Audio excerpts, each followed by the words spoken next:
como sabéis, estamos viendo el Evangelio de Lucas de forma consecutiva en los últimos tiempos.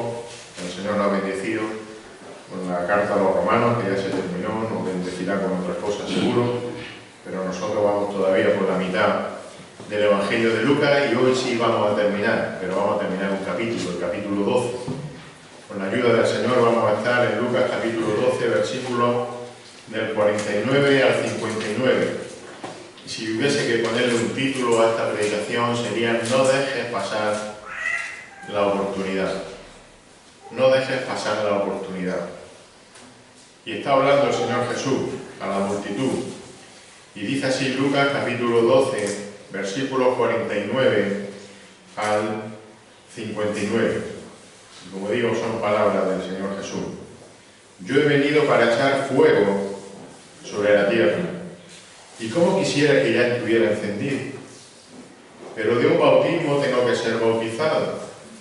Y cómo me angustio hasta que se cumpla. ¿Pensáis que vine a dar paz en la tierra? No, os digo, sino más bien división. Porque desde ahora en adelante 5 en una casa estarán divididos, 3 contra 2 y 2 contra 3. Estarán divididos el padre contra el hijo y el hijo contra el padre, la madre contra la hija y la hija contra la madre, y la suegra contra su nuera y la nuera contra su suegra. Versículo 54, decía también a las multitudes: cuando veis una nube que se levanta del poniente, al instante decid, viene un aguacero, y así sucede. Y cuando sopla el viento del sur, decid, va a hacer calor, y así pasa. Versículo 56. Hipócritas, ¿sabéis examinar el aspecto de la tierra y del cielo? Entonces, ¿por qué no examináis este tiempo presente? ¿Y por qué no juzgáis por vosotros mismos lo que es justo? Porque mientras vas con tu adversario para comparecer ante el magistrado, procura en el camino arreglarte con él, no sea que te agracies ante el juez, y el juez te entregue al alguacil, y el alguacil te eche en la cárcel. Te digo que no saldrás de allí hasta que hayas pagado aún el último centavo, la última blanca, que es lo que dice la Reina Valera. Que el Señor bendiga su palabra. Como decía al principio, en este pasaje, a través de esta escena o esta historia que el Señor relata, el Señor Jesús está haciendo un llamado a no desperdiciar una oportunidad, a no desperdiciar la oportunidad que Él brinda, la oportunidad de perdón, de pecado, la oportunidad de arrepentirse del pecado para salvación.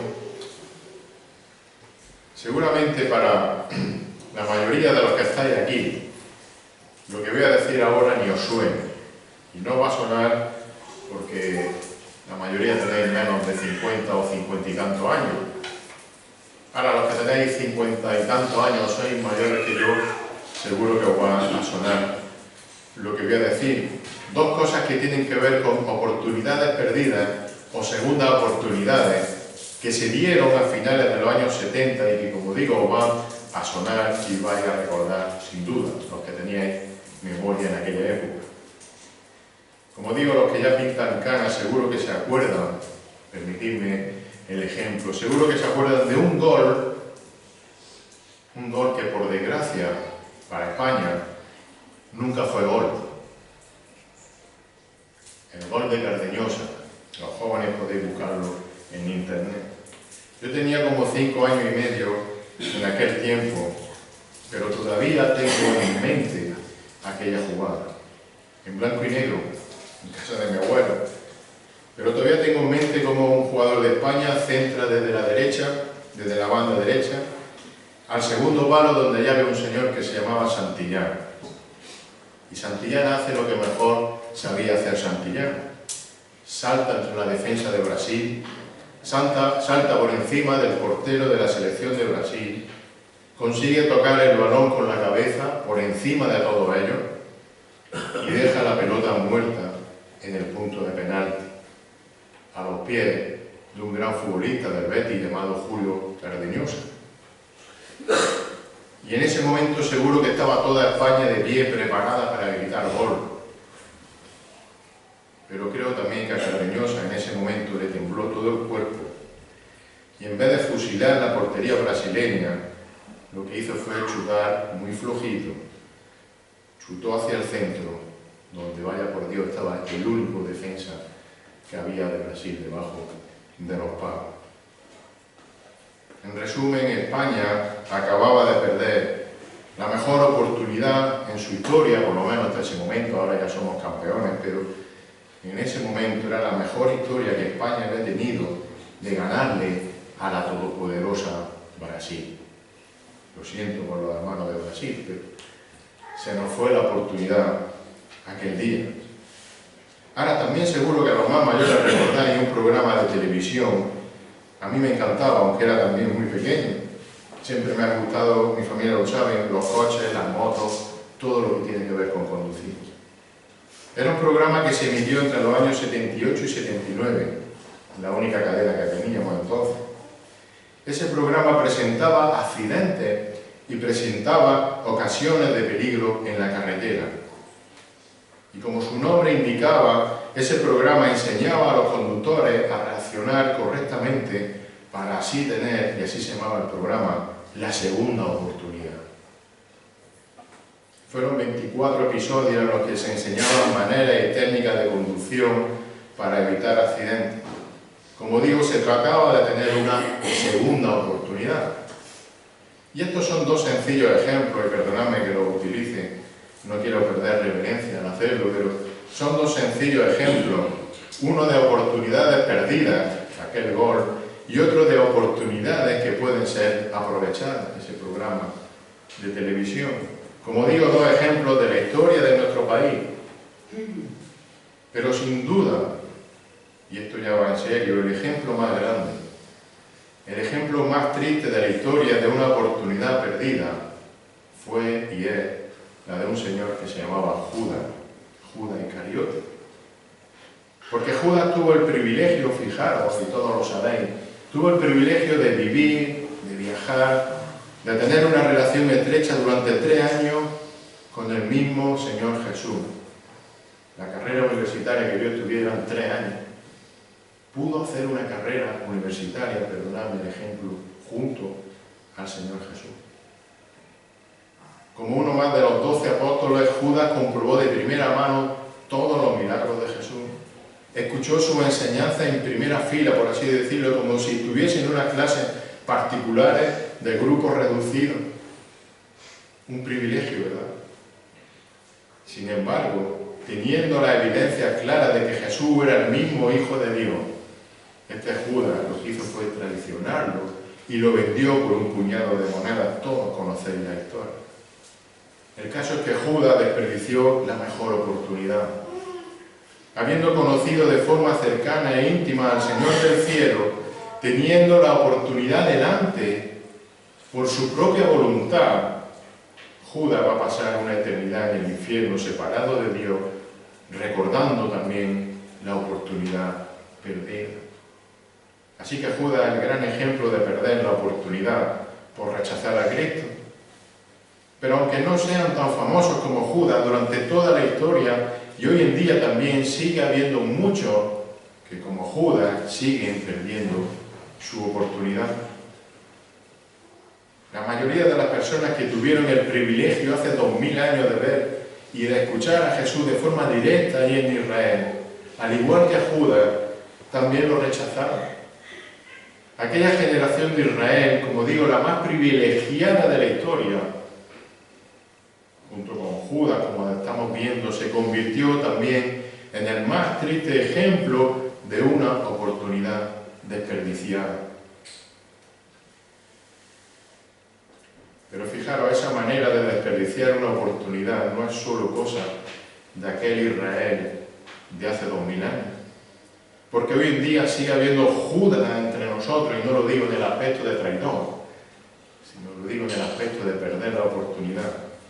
Es decir, sigue habiendo muchos que, habiendo estado expuestos a la verdad del Evangelio, habiendo estado expuestos a la verdad de que Jesús es Dios, lejos de rendirse ante esa evidencia, siguen rechazando a Jesús, siguen sin creer en Él, siguen sin arrepentirse de su pecado, siguen desperdiciando la oportunidad de perdón y salvación que Cristo ofrece por gracia y por misericordia. Y el pasaje de Lucas que hemos leído y que vamos a ver en esta mañana es un mensaje de advertencia del mismo Jesús para que no dejes pasar la oportunidad que Él mismo ofrece de perdón de pecado. Y en concreto el Señor Jesús presenta 3 advertencias en este texto para que no dejes pasar la oportunidad. 3 advertencias del Señor. La primera es que hay una realidad de un juicio futuro. Va a haber un juicio futuro, versículos 49 al 50. Hay otra realidad que es la que vivimos en un conflicto continuo, actual, versículos 51 al 53. Y en los versículos 54 al 59 veremos de que hay un problema, hay un peligro, y es la falta de discernimiento que lleva también a la gente a no aprovechar la oportunidad. Así que versículos 49 al 50, la realidad de un juicio futuro. Fijaros lo que dice el Señor, versículos 49 y 50. Y dice el Señor: yo he venido para echar fuego sobre la tierra. Y cómo quisiera que ya estuviera encendido, pero de un bautismo tengo que ser bautizado, y cómo me angustio hasta que se cumpla. Reconozco que cuando leía este pasaje así corriendo la primera vez, qué cosas más raras dice el Señor. Y ahora estudiando para el día de hoy, qué palabras más tremendas de nuestro Señor. Fijaros, porque vivimos los tiempos, y se dice también que vivimos en el mundo de la diversidad. Continuamente se nos está bombardeando de que cada uno es como quiere, o cada uno es como se siente, o como dicen ahora más modernamente, eres como te percibe.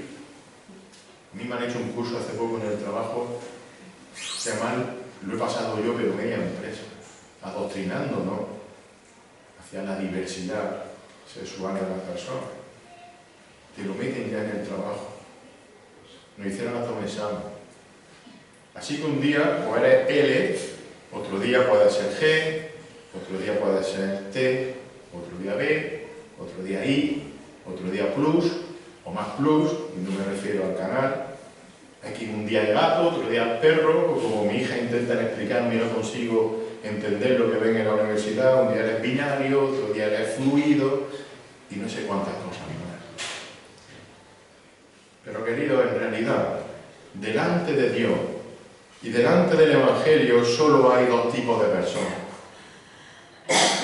O eres salvo, o estás perdido. O has sido redimido por la sangre de Cristo, o no has sido redimido por la sangre de Cristo. En definitiva, o estás entre los que van a pasar una eternidad, o toda la eternidad en el cielo, o vas a pasar la eternidad en el infierno. No hay media tinta. Y el Señor, fijaros, empieza este pasaje diciendo en el versículo 49, yo he venido para echar, dice. Yo he venido para echar. Es decir, el Hijo de Dios se hizo hombre para cumplir una misión.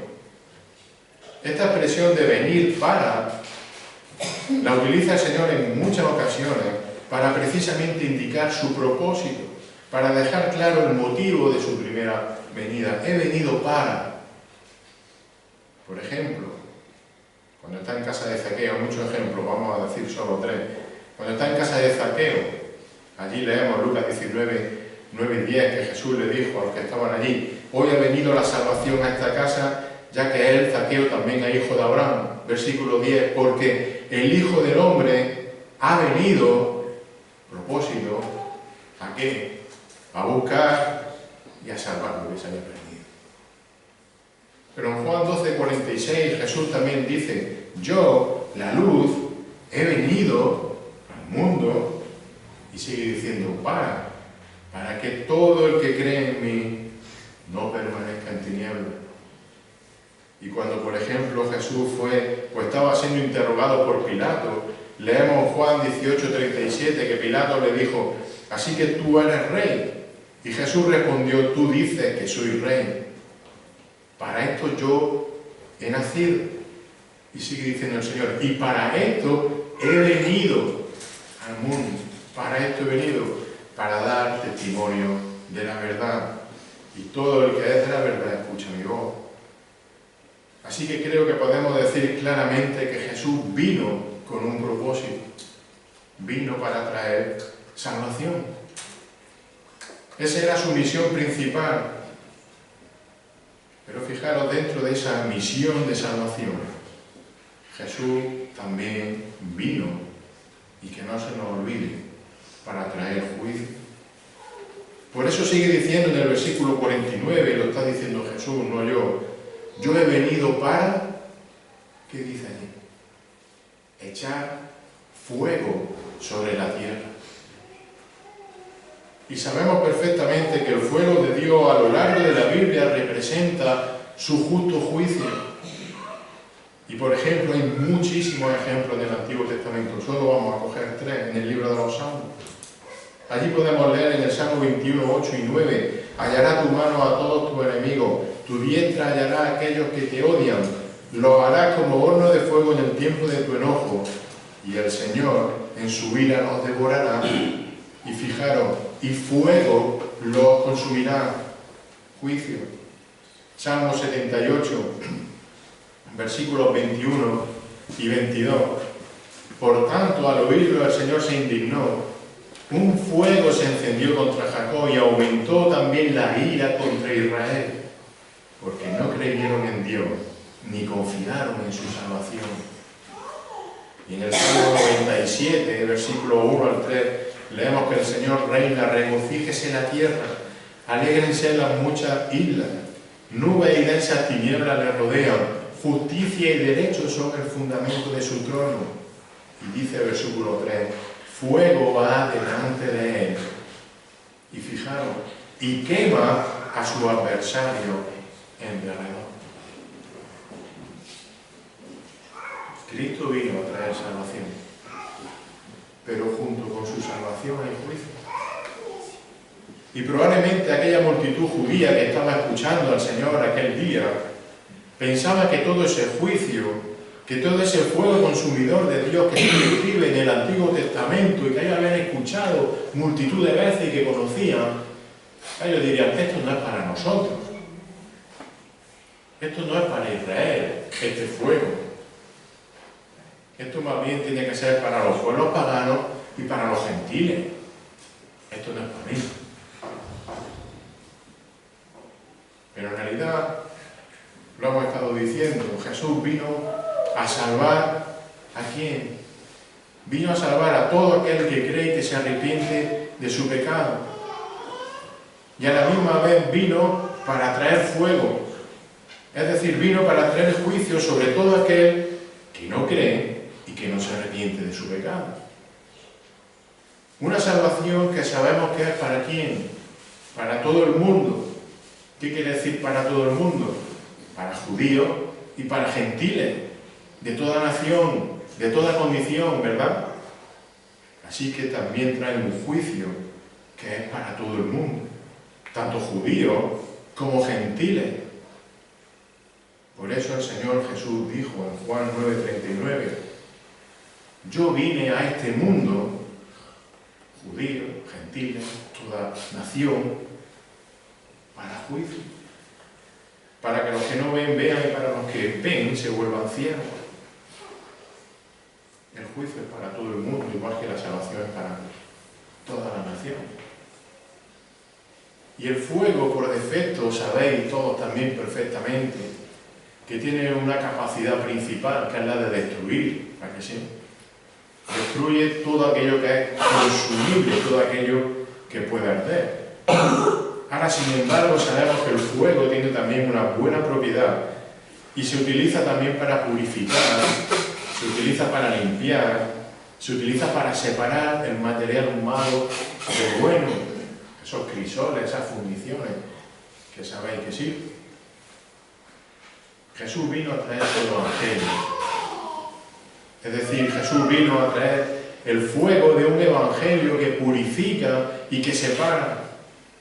Por un lado, limpia y purifica a los que creen en ese Evangelio, pero por otro lado, quema, consume y destruye a los que rechazan su Evangelio. En Juan 3,16, todos lo sabéis de memoria. Dice allí que de tal manera amó Dios al mundo, que ha dado a su Hijo unigénito para que todo aquel que en él crea no se pierda, sino que tenga vida eterna, ¿verdad? Y amén por ello. Pero solo un poquito más para abajo hay que seguir leyendo, versículo 18. Fijaros lo que dice allí el mismo Señor: el que cree en él no es condenado, amén.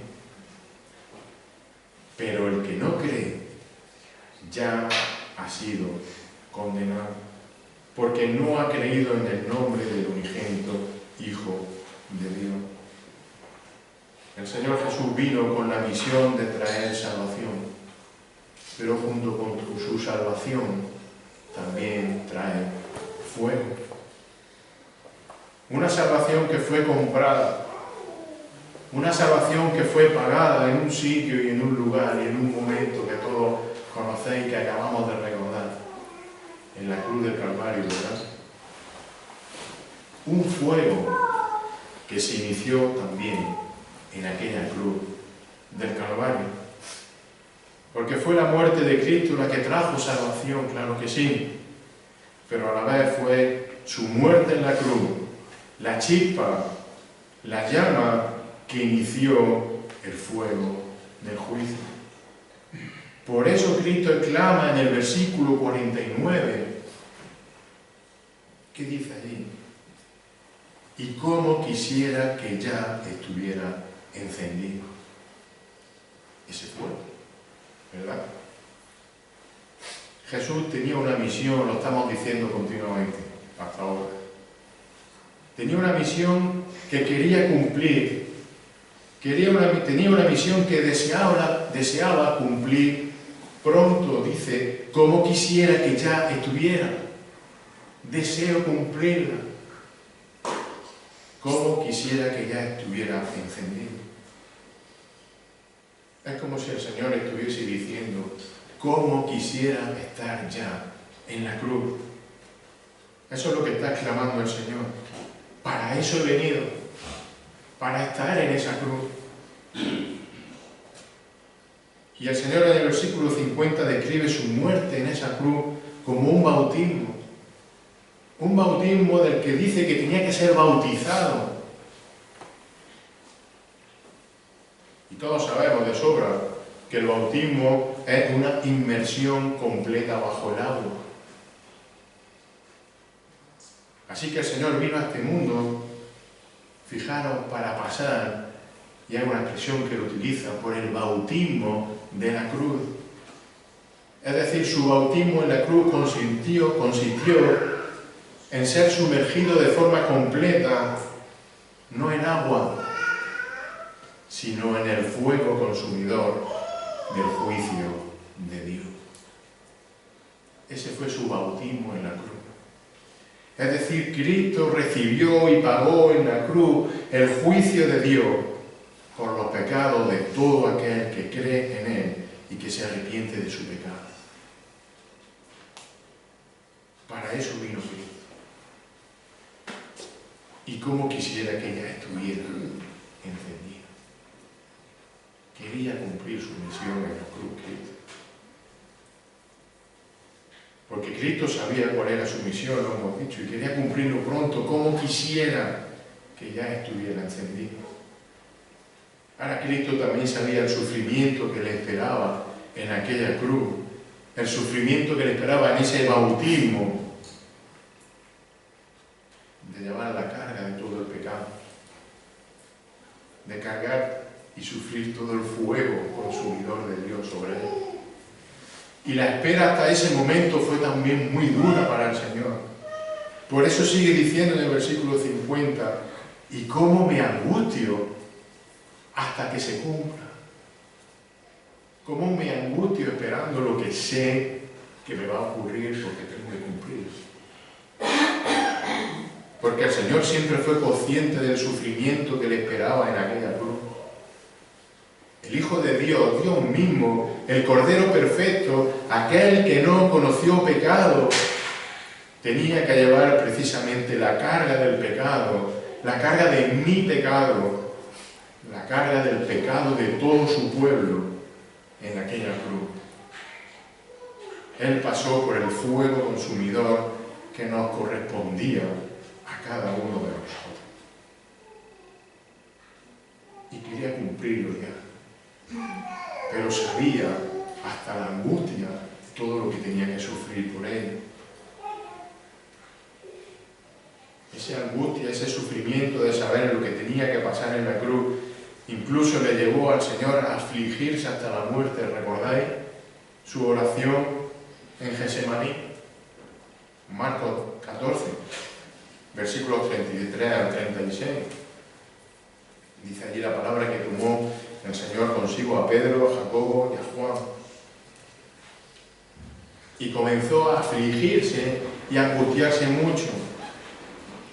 Y les dijo: mi alma está muy afligida hasta el punto de la muerte. Quedaos aquí, ¿verdad?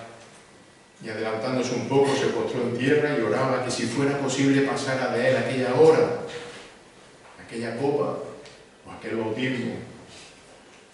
Son similares o similitudes. Y decía, versículo 36, Abba, Padre, para ti todas las cosas son posibles. Aparta de mí esta copa, aparta de mí este bautismo que he dicho antes. Pero no sea lo que yo quiero, sino lo que tú quieras, decía el Señor. Fijaros, el Señor estaba como en una continua lucha entre el sufrimiento y entre cumplir con su misión, entre su voluntad y la voluntad del Padre. Pero como hemos leído al final de nuestro versículo 50 de Lucas 12, la misión del Señor terminó cumpliéndose. La voluntad del Padre se cumplió. Se hizo lo que Dios quería, Padre, lo que Dios Padre quería, no lo que Jesús quería.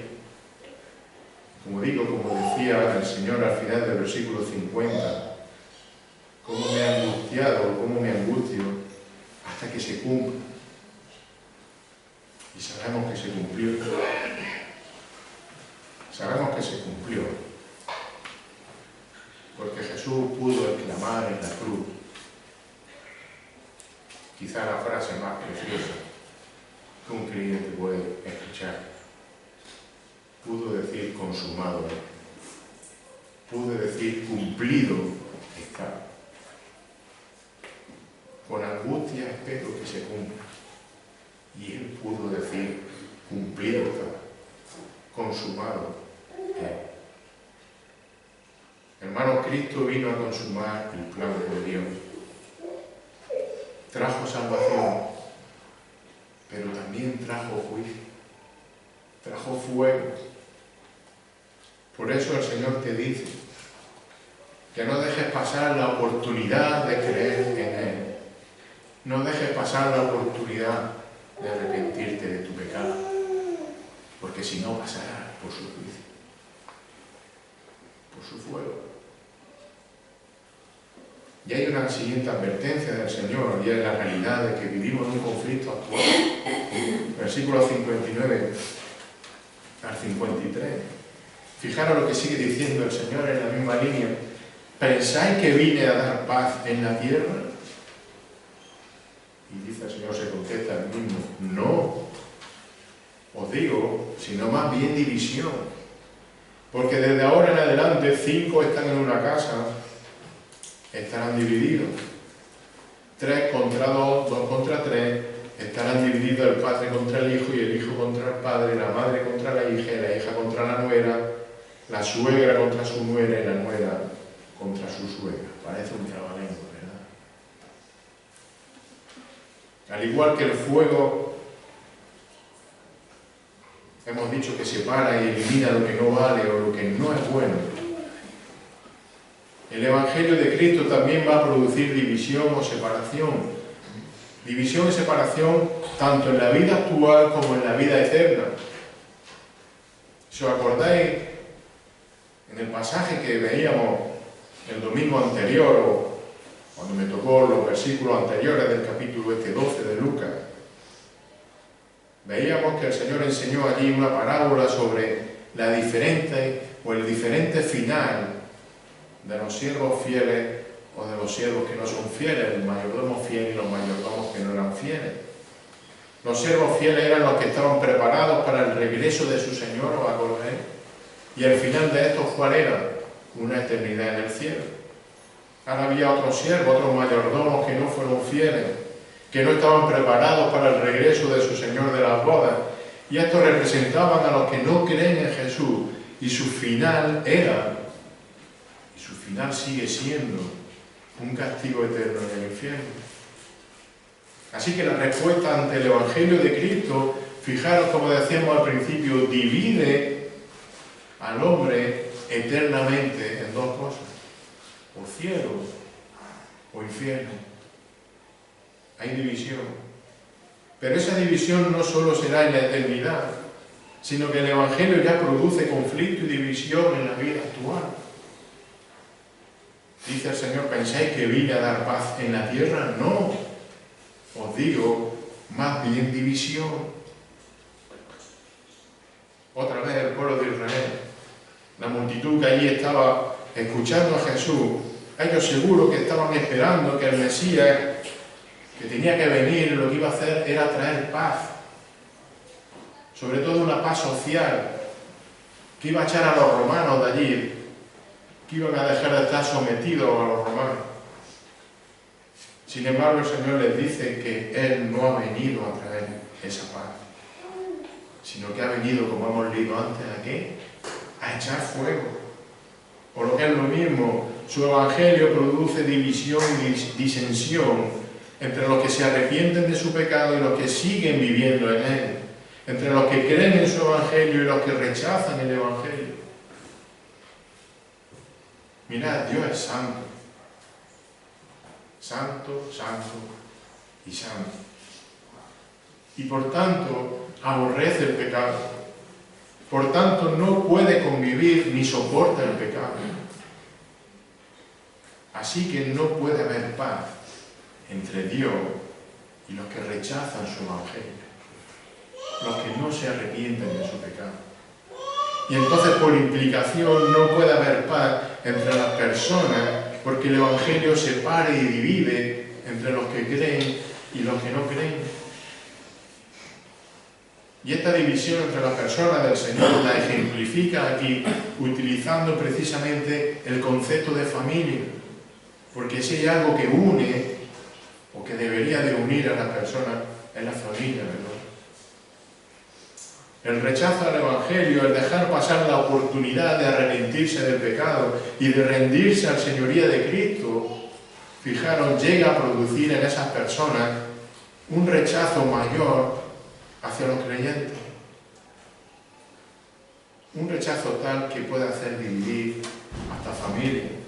Por eso dice en el versículo 52 y 53, desde ahora en adelante, 5 en una casa estarán divididos, 3 contra 2, 2 contra 3, estarán divididos el padre contra el hijo contra el padre, la madre contra la hija contra la madre, la suegra contra su nuera, la nuera contra su suegra, etcétera, etcétera. Y el Señor advierte la realidad del conflicto que el Evangelio puede causar. Y no solo diferencia entre padre e hijo y suegra y nuera, como dice en Mateo 10, 21 al 22, y el hermano entregará a la muerte al hermano, y el padre al hijo, y los hijos se levantarán contra los padres y les causarán la muerte. Y seréis odiados de todos por causa de mi nombre, pero el que persevere hasta el fin será salvo. El Señor advierte de que tendremos conflictos por causa del Evangelio. Pero al igual que advierte de esa dificultad y de ese conflicto por su Evangelio, el mismo Señor Jesús prometió, ya lo hemos leído, el que persevere hasta el fin será salvo. Pero fijaros lo que dice también Mateo 19, 29, para nuestro consuelo. Y todo el que haya dejado casa, o hermano, o hermana, o padre, o madre, o hijo, o tierra, por mi nombre, el que lo haya dejado absolutamente todo por mi nombre, recibirá 100 veces más y heredará la vida eterna. No pierdas la oportunidad. Que no te dé miedo que te rechacen.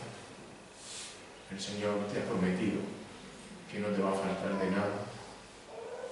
Ahora hay una tercera advertencia que hace el Señor Jesús, y es el peligro de la falta, digamos, de discernimiento, insensatez. Fijaros, versículos 54 al 59. Decía también a las multitudes: cuando veis una nube que se levanta del poniente, y esto me pasó a mí ayer, voy a sacar el perro y miro a la calle y digo, uff, ¿cómo viene por allí? Verás que me mojo. Y a los 5 minutos me mojé. Cuando veis una nube que se levanta del poniente al instante de decir, viene un aguacero, y así sucede. Y cuando sopla el viento del sur, decir, va a hacer calor, y así pasa. Vamos, como la vida misma, ¿verdad? ¿Y qué dice el Señor? Le dice, qué listo soy. Dice eso. Versículo 56. ¿Qué les dice? Hipócrita. Hipócrita. ¿Sabéis examinar el aspecto de la tierra y del cielo? Entonces, ¿por qué no examináis este tiempo presente? ¿Por qué no sois capaces de daros cuenta de lo que tenéis delante? Le está diciendo. ¿Y por qué no juzgáis por vosotros mismos lo que es justo? Porque mientras vas con tu adversario para compadecer ante el magistrado, procura en el camino arreglarte con él. No sea que te arrastre ante el juez y el juez te entregue al alguacil y el alguacil te eche en la cárcel. Te digo que no saldrás de allí hasta que hayas pagado aún el último centavo. El Señor está utilizando aquí de nuevo dos ejemplos de la vida normales para advertir del peligro de rechazar el Evangelio por falta de discernimiento, por insensatez, por nuestra cabezonería, por nuestro orgullo. El Señor Jesús estuvo denunciando continuamente al pueblo de Israel y sobre todo a sus líderes religiosos. Lo hemos estado viendo en los capítulos anteriores.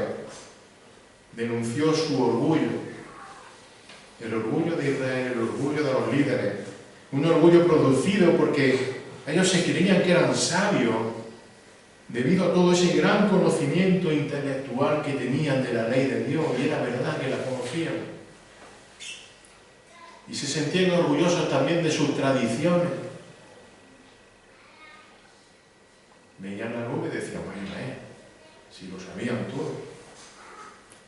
Y ese orgullo, fijaros, les llevó a no ser capaces de discernir, de ver la realidad y la evidencia de que tenían delante de ellos a quién, al Hijo de Dios, al Mesías. No eran capaces de ver el presente, le está diciendo el Señor. 3 años viendo su milagro, igual que Judas. 3 años escuchando el Evangelio de su misma voz y no fueron capaces de reconocerlo. Conocían la ley, pero no habían comprendido el verdadero significado y el propósito de la ley. ¿Cuál era el propósito de la ley? Pablo lo escribió. La ley estaba dada para dirigir a las personas hacia Cristo. Gálatas 3:24, de manera que la ley ha venido a ser nuestro ayo para, ¿qué dice ahí Pablo? Para conducirnos, como dice Reina Valera, para llevarnos a Cristo, a fin de que seamos justificados por la fe. Sin embargo, fijaros, en vez de rendirse a Cristo como su Señor, se habían convertido en ¿qué? En legalistas. Se sabían la ley, la cumplían, pero no para lo que estaba destinada la ley, que era para llevarlos a Cristo. Y el Señor ejemplifica este peligro de la falta de discernimiento, como hemos dicho, con dos casos de la vida real. Saber discernir el tiempo, el clima, y saber discernir lo que es justo, lo que está bien. El Señor llama a la multitud en el versículo 56, ya lo hemos recalcado antes, hipócritas. Hipócritas. Eran capaces de predecir el tiempo por cosas tan sencillas como ver las nubes del cielo, que yo soy capaz de hacerlo, o por cómo soplaba el viento, y sin embargo teniendo delante la evidencia de sus milagros, habiendo escuchado sus poderosas palabras, habiendo observado su perfecta vida sin pecado, no eran capaces de discernir que Jesús era el Mesías, que Jesús es el mismo Dios encarnado.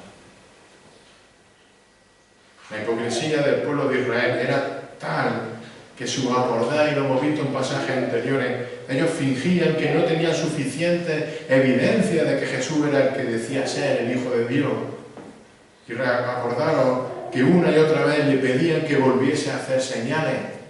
Lo hemos visto en capítulos anteriores. Señor, haznos otra señal. Señor, haznos otra señal. ¿Qué pasa? Que tengo que decirlo otra vez. Ellos querían un rey, quizá militar, que derrotase a los romanos.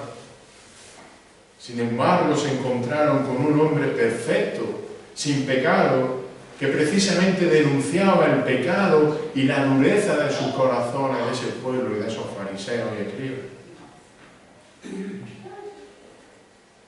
No era lo que ellos querían escuchar, ¿verdad?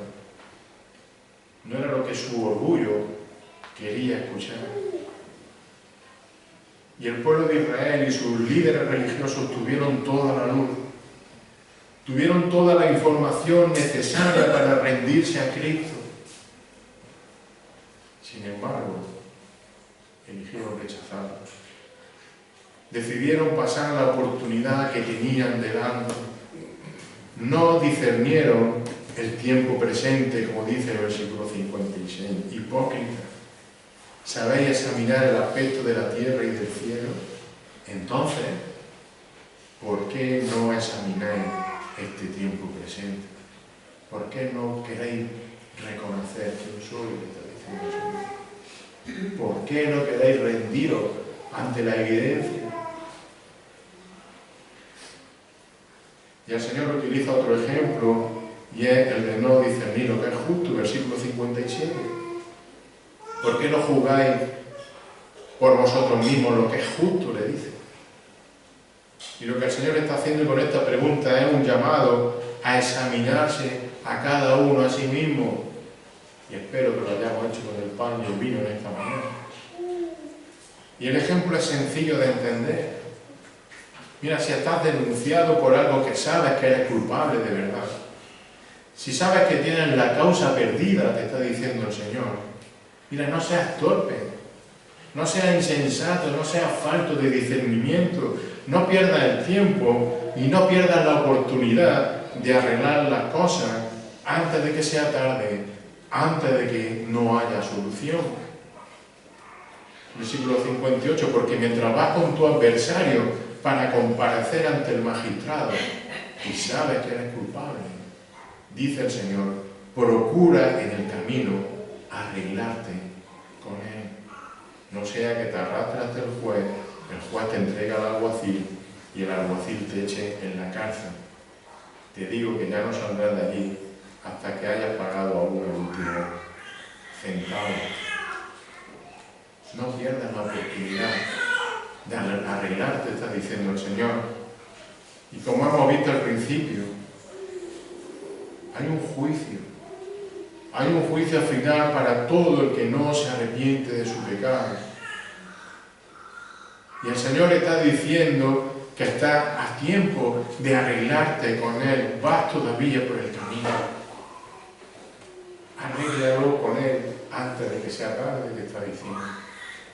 Antes de que llegue ese juicio. Procura en el camino arreglarte con Él. Está diciendo el Señor.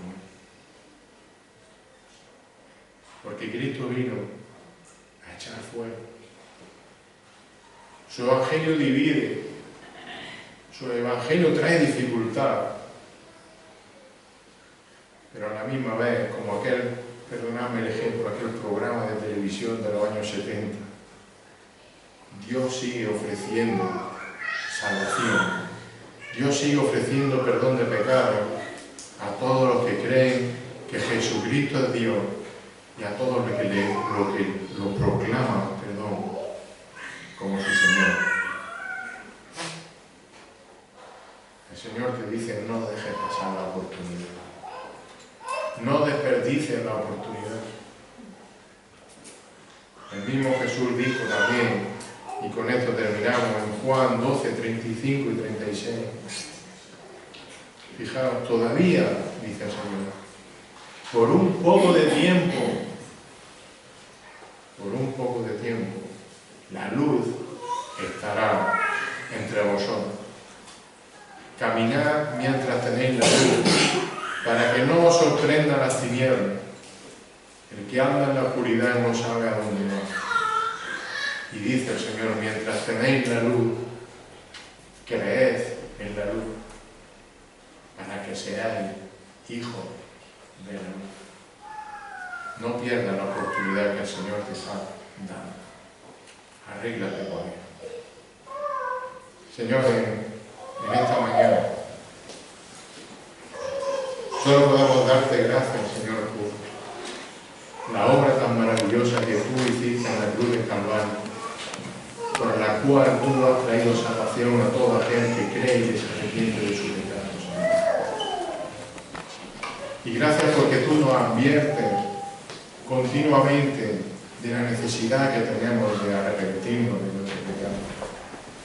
Señor, y gracias porque, estando perdidos, tú has traído la solución. Una solución tan fácil como creer en ti y arrepentirnos de nuestro pecado.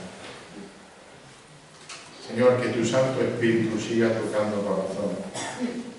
Que tu Santo Espíritu siga convenciendo a pecadores para el arrepentimiento. Y así puedan venir a tus pies, Señor. A los pies de esa cruz donde tú diste tu vida por nosotros, donde tú, Señor, sufriste y pasaste por el fuego consumidor que nos correspondía a cada uno de nosotros. Señor, te alabamos y te damos la gracia tuya. En el nombre de Jesús.